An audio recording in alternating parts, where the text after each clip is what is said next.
82살, 이제는 백발과 주름으로 가득한 할머니가 되었습니다.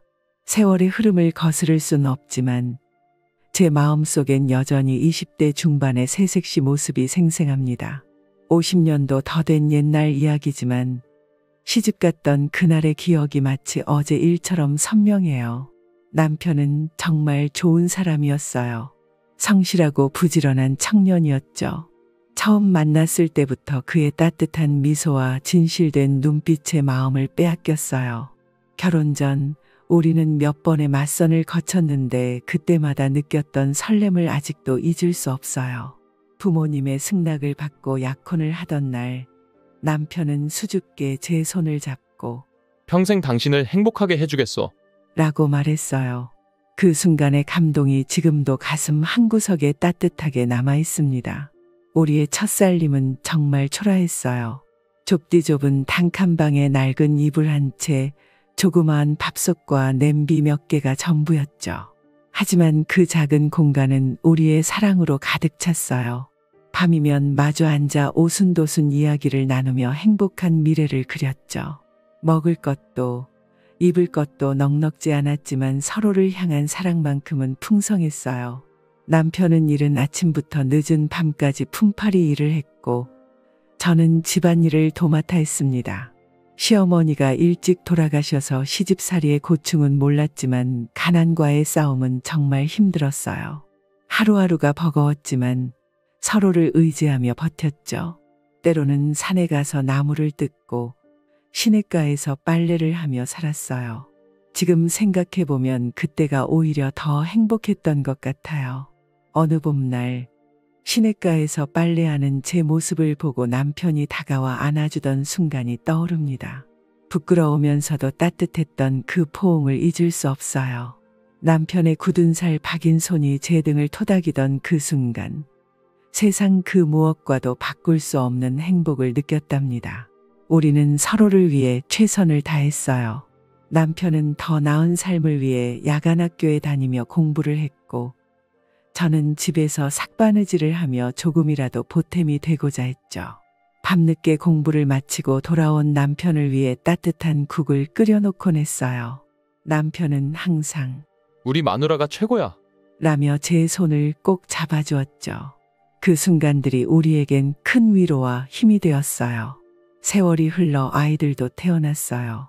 첫 아이를 가졌을 때의 기쁨은 이루 말할 수 없었죠.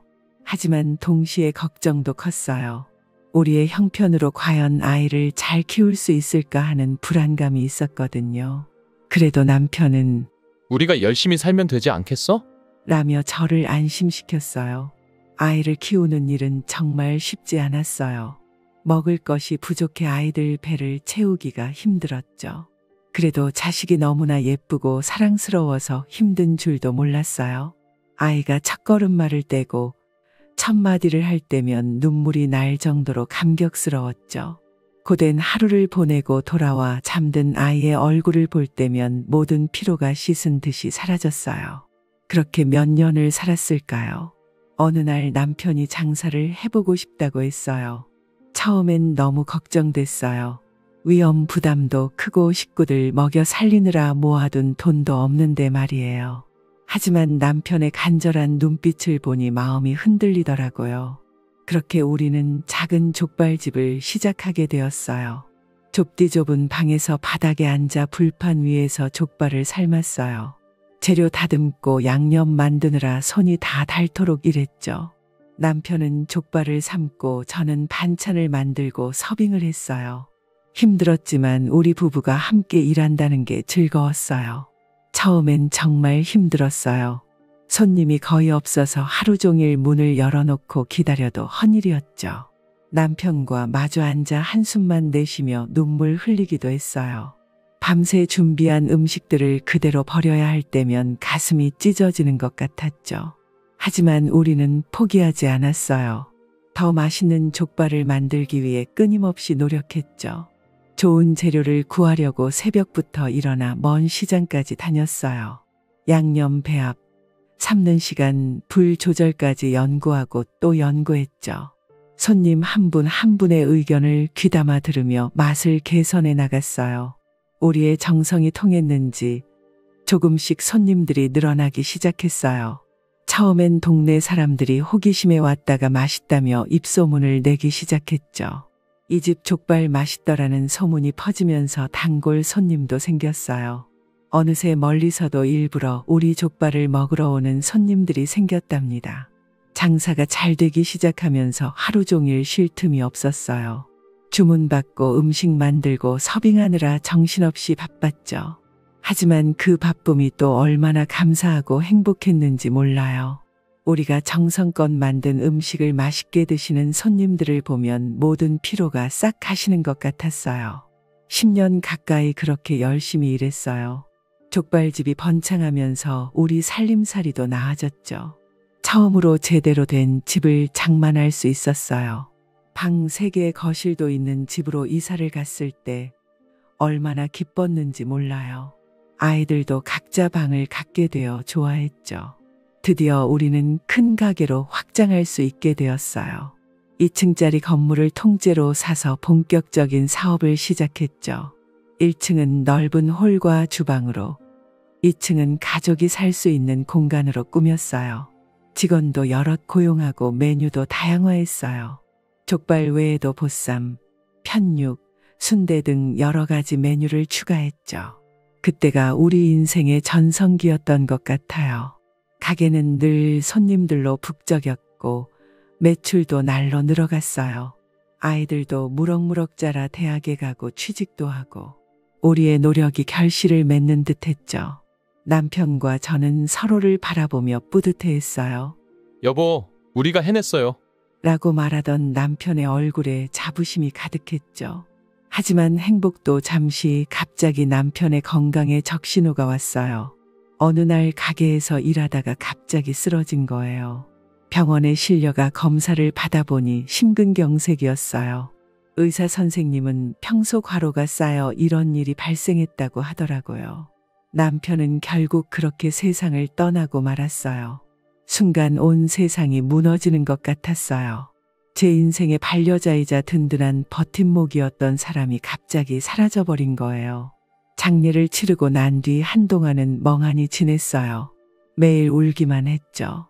30년 넘게 함께 살았던 사람이 없다는 게 믿기지 않았어요. 하루하루가 고통의 연속이었어요. 가게 문도 닫아버리고 혼자 방에 처박혀 지냈죠.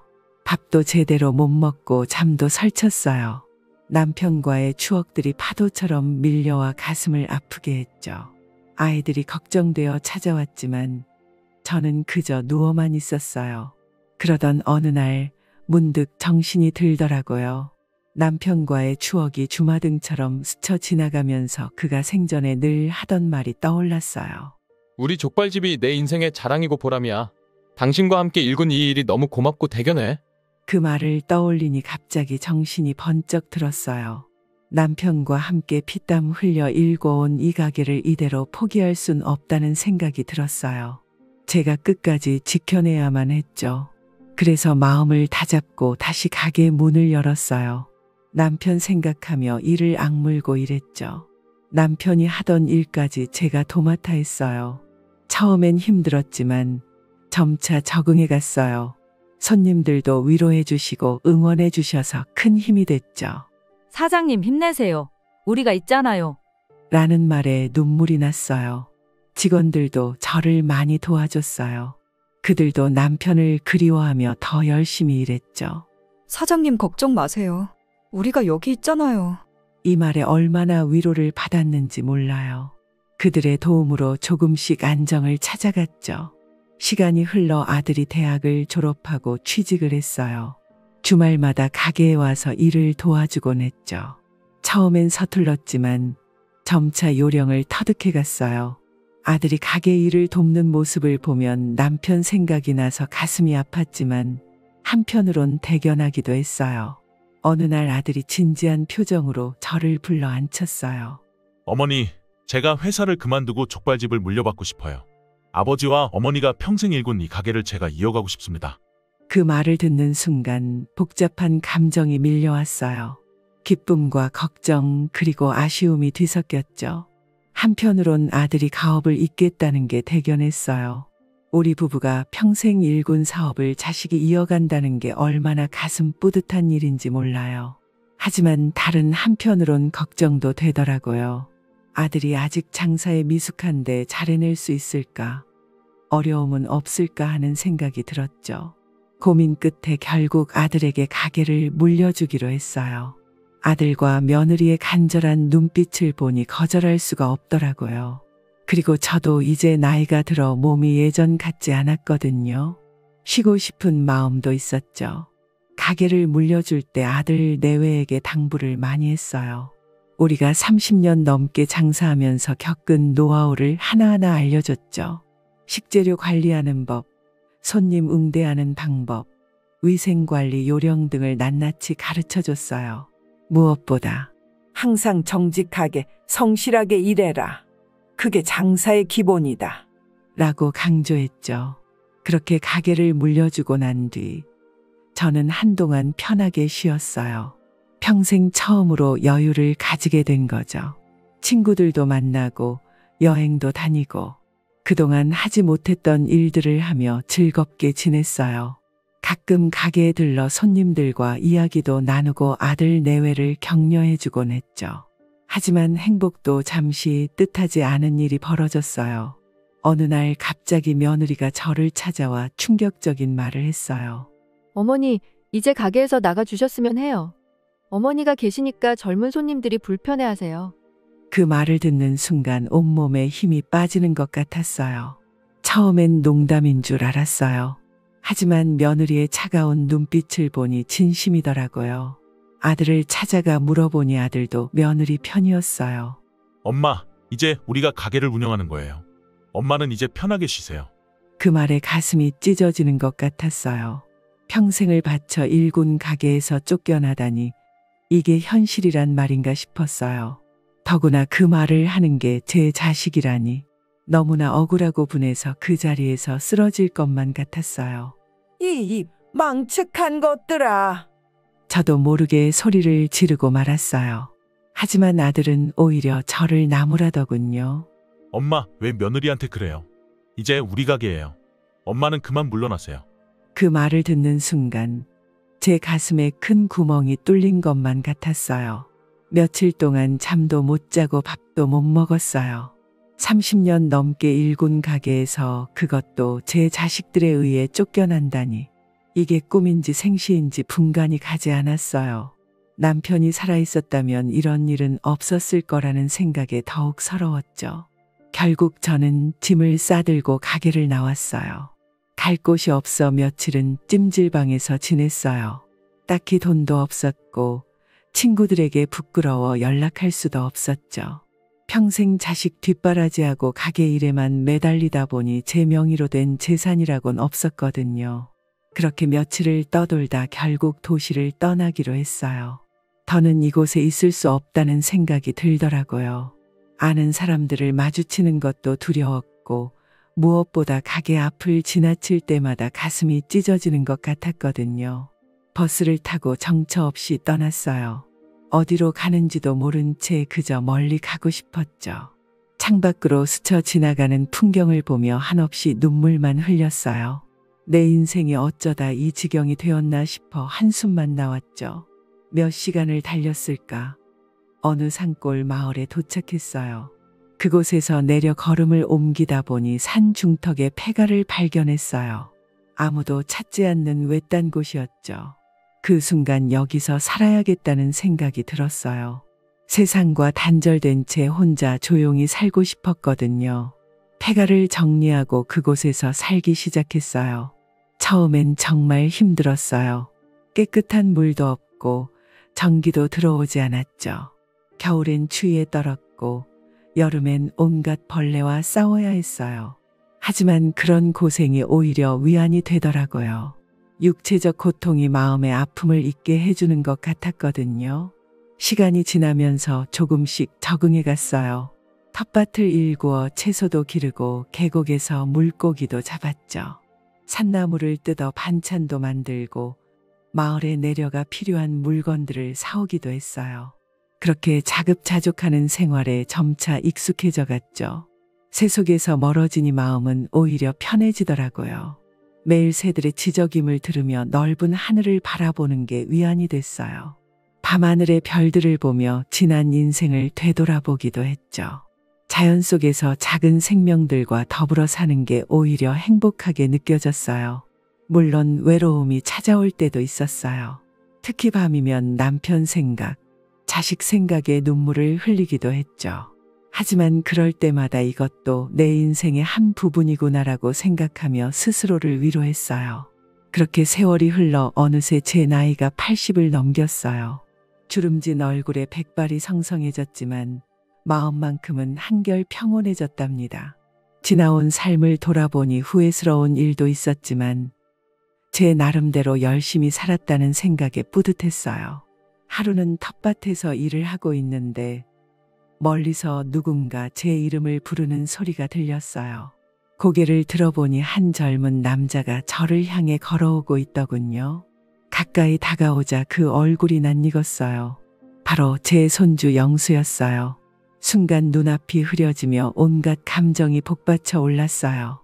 마지막으로 영수를 봤을 때는 겨우 5살배기 꼬마였는데 어느새 훌쩍 자라 청년이 되어 있었죠.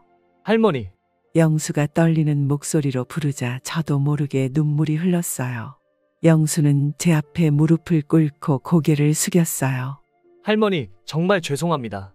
아버지와 어머니가 저지른 잘못에 대해 용서를 구하러 왔어요. 그 말을 듣는 순간 가슴 한구석이 찌르르 아파왔어요. 지난 세월 동안 쌓였던 원망과 서운함이 한꺼번에 밀려오더라고요. 처음엔 영수의 말을 믿기 힘들었어요. 그 긴 세월 동안 나를 찾지도 않던 자식들이 갑자기 왜 용서를 구하는지 의아했죠. 하지만 영수의 눈물 어린 눈빛을 보니 점차 마음이 풀리기 시작했어요. 영수는 그동안의 일들을 하나하나 설명해 주었어요. 제가 떠난 후 가게는 처음엔 잘 되는 듯 했지만 점차 어려워졌다고 해요. 아들과 며느리는 제가 쌓아놓은 신용과 노하우 없이는 가게를 제대로 운영할 수 없다는 걸 뒤늦게 깨달았대요. 결국 가게는 문을 닫았고 그들은 큰 빚을 지게 되었답니다. 그 과정에서 아들과 며느리는 깊이 반성했다고 해요. 저를 그렇게 내쫓은 것이 얼마나 큰 잘못인지 뼈저리게 느꼈대요. 그동안 저를 찾아 헤매었지만 끝내 찾지 못했답니다. 그러다 우연히 이 마을 사람의 이야기를 듣고 저를 찾아왔다는 거예요. 영수의 이야기를 들으며 복잡한 감정이 교차했어요. 한편으론 그들의 고통에 마음이 아팠고 다른 한편으론 자업자득이라는 생각도 들었죠. 하지만 무엇보다도 제 마음 한구석에 남아있던 그리움이 커다란 파도처럼 밀려왔어요. 한동안 침묵이 이어졌어요. 저는 깊은 생각에 잠겼고 영수는 조용히 제 대답을 기다렸죠. 마침내 입을 열었어요. 영수야, 할머니가 너무 힘들었단다. 하지만 이제는 모두 용서하마. 우리 다시 시작하자. 그 말을 듣자 영수는 펑펑 울기 시작했어요. 저도 눈물을 참을 수 없었죠. 서로 부둥켜 안고 한참을 울었어요. 그 눈물 속에 지난 세월의 아픔과 그리움, 그리고 새로운 시작에 대한 희망이 담겨 있었답니다. 영수와 함께 도시로 돌아왔어요. 아들과 며느리를 다시 만났을 때는 정말 복잡한 감정이 들더라고요. 하지만 그들의 진심 어린 사과와 반성을 보며 조금씩 마음을 열어갔어요. 하지만 용서했다고 해서 모든 것이 바로 예전처럼 돌아갈 순 없었어요. 서로에 대한 신뢰를 다시 쌓아가는 데에는 시간이 필요했죠. 처음에는 어색하고 불편한 순간들이 많았어요. 식사 시간에 침묵이 흐르기도 하고 사소한 일로 언성이 높아지기도 했죠. 특히 며느리와의 관계 회복이 쉽지 않았어요. 오랜 세월 떨어져 지내다 보니 서로의 생활 방식이나 가치관이 많이 달라져 있더라고요. 며느리는 제가 옛날 방식만 고집한다고 생각했고 저는 며느리가 너무 서툴고 게으르다고 느꼈죠. 하지만 우리는 포기하지 않고 서로를 이해하려 노력했어요. 아들이 중재자 역할을 하며 우리 사이를 조율해주곤 했죠. 점차 서로의 장단점을 인정하고 받아들이게 되었어요. 며느리의 새로운 아이디어가 때로는 신선하게 다가왔고 제 경험에서 나온 조언들이 가정 운영에 도움이 되기도 했죠. 손주들과 지내는 시간은 정말 행복했어요. 영수는 이제 회사에 다니는 어엿한 직장인이 되었고 둘째 손주 은주는 고등학생이 되어 있더라고요. 그들과 이야기를 나누며 세대 차이를 느끼기도 했지만 그것 자체가 새로운 경험이고 배움이었죠. 은주가 학교에서 배운 새로운 기술들을 알려줄 때면 정말 신기했어요. 스마트폰 사용법도 가르쳐주고 인터넷으로 세상 돌아가는 소식을 함께 찾아보기도 했죠. 처음에는 낯설고 어려웠지만 점차 익숙해지니 재미있더라고요. 손주들 덕분에 저도 조금씩 현대 생활에 적응해 갔답니다. 가족들과 함께 지내면서 점차 일상의 소중함을 깨달아갔어요. 아침에 일어나 가족들과 함께 식사를 하고 낮에는 시장에 가서 장을 보고 저녁에는 다 같이 모여 TV를 보며 담소를 나누는 그런 평범한 일상이 얼마나 감사한 것인지 새삼 느꼈죠. 하지만 가끔은 산골에서의 고요했던 시간들이 그립기도 했어요. 그래서 때때로 혼자만의 시간을 가졌죠. 근처 공원에 가서 조용히 산책을 하거나 집 근처 작은 텃밭을 가꾸며 자연과 교감하는 시간을 가졌어요. 그런 시간들이 제게는 재충전의 기회가 되었답니다. 이렇게 제 인생을 돌아보니 참 많은 일들이 있었던 것 같아요. 고난과 역경도 있었고 기쁨과 행복의 순간들도 있었죠. 젊은 시절의 고된 노력, 사업의 성공과 실패, 가족과의 이별과 재회, 이 모든 경험들이 지금의 저를 만들었다고 생각해요. 82년이라는 긴 세월을 살아오면서 깨달은 것이 있다면 인생에서 가장 중요한 건 사랑과 용서라는 거예요. 미움과 원망은 결국 자신만 아프게 할 뿐이에요. 용서하고 사랑할 때 비로소 진정한 평화와 행복을 느낄 수 있다는 걸 알게 되었죠. 여러분, 삶이 힘들고 고통스러울 때도 있겠지만 절대 희망을 잃지 마세요. 제 인생을 돌이켜보면 가장 어둡고 힘들었던 순간들이 오히려 저를 더 강하게 만들어 주었어요. 그 고난을 이겨내며 얻은 교훈들이 지금의 저를 지탱해주고 있답니다. 그리고 주변 사람들과의 관계를 소중히 여기세요. 가족, 친구, 이웃, 그들과 함께 나누는 작은 일상의 기쁨들이 얼마나 큰 행복인지 나이 들어서야 깨달았어요. 서로 이해하고 배려하는 마음만 있다면 어떤 갈등도 극복할 수 있답니다. 마지막으로 여러분 자신을 사랑하세요. 완벽하지 않아도 괜찮아요. 실수를 하고 넘어져도 괜찮아요. 그저 매일 조금씩 나아지려 노력하는 것, 그것만으로도 충분히 아름답고 가치 있는 삶이랍니다. 이제 제 여생이 얼마나 남았는지는 모르겠어요. 하지만 남은 시간 동안 감사하는 마음으로, 사랑하는 마음으로 하루하루를 소중히 살아갈 거예요. 여러분도 각자의 인생에서 행복과 평화를 찾으시길 바랍니다. 긴 이야기 들어주셔서 고맙습니다. 구독과 좋아요 눌러주신다면 다음에도 또 다른 사연으로 돌아오겠습니다.